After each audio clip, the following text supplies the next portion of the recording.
In this video, I'm going to show you the easiest way to make coins in EASPORTSFC for November. So the first thing you want to do is come over to the transfer market. Now, if you don't know how to make coins just in the first place, like you've never done trading before, let me explain. So trading is the act of buying a card for one price and selling on at another, and then you keep the profit in between. The most simple way to make coins in this game is by doing something called sniping. So the way that you're going to go and do that is just by coming onto the market and finding a player to trade with. And it's honestly so easy. So for this example, I'm going to use this Thiago right here. Then what you're going to do is jump over to the market to see how much he's actually selling for. And as you can see at the minute, he's currently selling for what looks like around 4,000 coins. Then you're going to put this max buy now down ever so slightly and start to snipe. Now, if you're not too sure how to snipe, I've done a video on it, so make sure to go and check that out. But this is the absolute easiest way to make coins. But in this video, I have got a method which genuinely will make you 100,000, 200,000, 300,000 coins in about an hour's time. I know, it's ridiculous. If you want to build the best team possible in EASPORTSFC, make sure to go and buy some coins from Mule Factory and use the code LECOINS5 for a discount. So we started off by talking about how to actually make coins in this game. Now,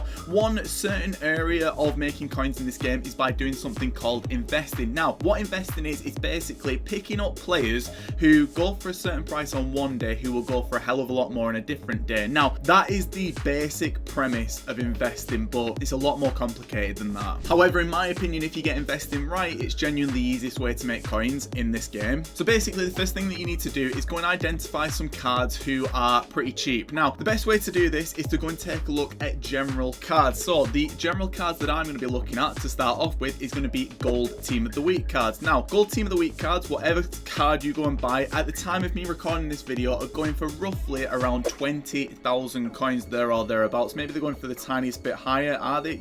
Okay, I mean, I thought it was 20,000 coins, but they're actually going for about 25,000 coins. So what you need to do with investing is basically decide when players are cheap and then when they could potentially be high, because you are going to be buying players who will potentially go more expensive in the future. Now, finding those players is pretty difficult, but you need to understand why players would rise in the first place to find those players to invest in. So there's a number of different reasons why players will go up in price, and I'm going to go through each individual one. Now, if you want me to do a more in-depth method for what I'm about to show you, get this video to over 9 likes in 24 hours. Let's see if we can do it. So the first reason why players might go up is because of different objectives. Say, for example, there's an objective in here that requires you to use certain players. They will then go more expensive on the market. Say, for example, this one here that said player one, and you get a, I don't know, an 82 times 5 pack, and you needed to include one player who was English from the Premier League who played at right back, and you needed to score goals with him. That player would go up in price. In addition to that, there's other things as well, such as squad building challenges, which are a massive part of investing. So say, for example, if we get a popular SBC, or if we get anything where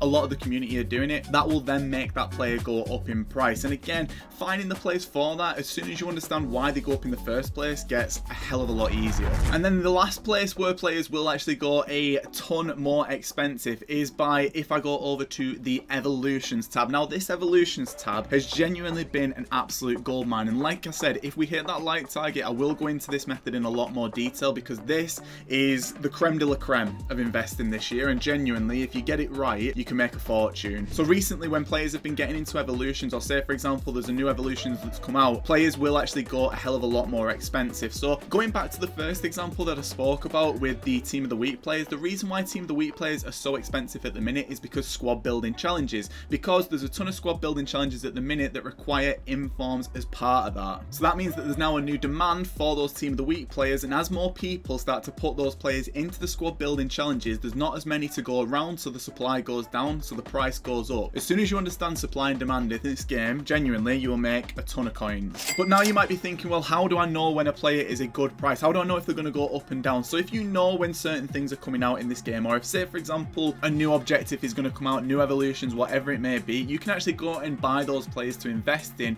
who will then go up in the future. For example, with our team of the week example, these are currently selling at the minute at 25,000 coins. Now, you might think to yourself, after everything I've just said, okay, cool, I'm going to go and buy team of the week cards at at 25,000 coins. Don't do that, because there's two parts to investing. One, identifying who could be an investment, and part two, identifying what a good price for these cards is. Now, I always adopt the exact same thing with this easiest way to make coins. If a player is discard price, they are probably good to buy. And what I mean by that is, if I just go and buy this guy right here, the discard price on all informs is actually going to be 9,900 coins. I don't know what the hell is going on with this dynamic image.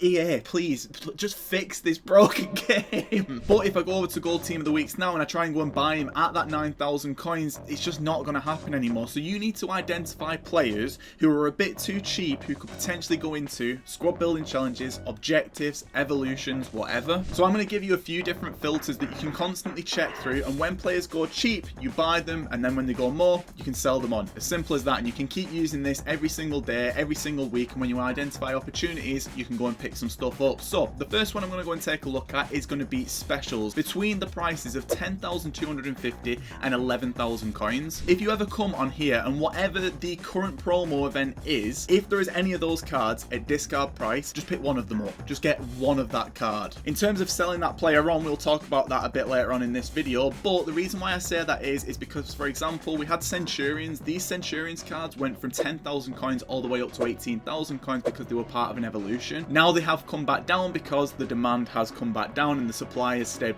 pretty much the same because these cards are in packs. In addition to that as well, let me show you the next one. So the next one is actually going to be quality gold common, and then what you're going to do is you're just going to go through all of these positions right here. So the ones that I like the most typically is left backs and right backs, usually because they are just the tiniest bit more, I don't know how to really describe it. They're a bit less attainable, like it's harder to get them. And at the minute, gold common left backs are roughly going for about a few hundred coins. So what you could do if you want to, if you can get these at absolute discard price, as you can see we're not able to at the minute, you would have to snipe some of these. If you can get them at discard price and they are from a popular nation, think English, Spanish, French, Brazilian, whatever it may be, and you can get them at 350 coins, any gold common card, genuinely it's a decent investment. In addition to that as well, I would also take a look at some gold rare cards, specifically cards who are 83, 84, 85 and 86 rated. If they get cheap in comparison to whatever their price is when they're needed for a squad building challenge, they're always a buy. If you want me to make a video on that, just let me know down in the comment section. And now we've been over the sort of basis of investing, you might be thinking to yourself, okay, cool, now when do I sell these cards on? So if we go over to our example that we've been using throughout this video of the Team of the Week cards, if for example you make back, I don't know,